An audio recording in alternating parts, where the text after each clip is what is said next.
Good morning po. Tayo po'y mag-aral ng salita ng Diyos. The book of Romans chapter 10 verse 17.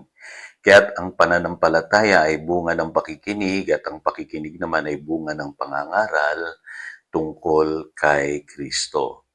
Faith comes by hearing. So ngayong linggong ito, pag-aralan natin yung subject ng pananampalataya. Mahalaga maunawaan po natin yung mga prinsipyong involved po sa pananampalataya. So sagutin natin yung tanong na bakit iba-iba ang resulta ng pananampalataya sa buhay ng tao. May mga tao nakakaranas talaga ng pagkilos ng Diyos, meron namang hindi. At madali nating sabihin na siguro, Pastor, depende yan doon sa kapalaran ng isang tao. So sagutin natin yan, mga kapatid. Mahalaga ba talaga ang pagkakaroon ng pananampalataya sa buhay na ito? Meron ba talagang hindi kinikilusan ng pananampalataya? At may mga tao ba talaga na masasabi nating may totoong pananalig sa Diyos? So malinaw po sa text natin today, ang pananampalataya ay bunga ng pakikinig. No? Kailangan po makinig tayo ng salita ng Diyos. At inulit po yan ang sabi, at ang pakikinig naman ay bunga ng pangangaral tungkol kay Kristo. So mahalaga yung nakakapakinig tayo paulit-ulit po ng pangangaral ng salita ng Diyos. Ano po?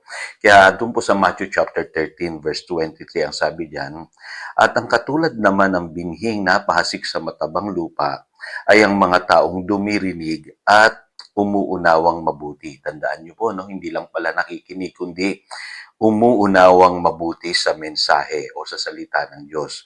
Kaya't ito ay namumunga ng sagana. May tig-100, may tig-60, at may tig-30. So malinaw na po, nasagot yung tanong natin.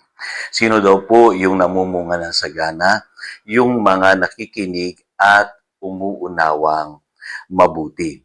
So, malinaw po sa Biblia na may mga tao kasing casual hearers lang. Baliwala sa kanila ang salita ng Diyos.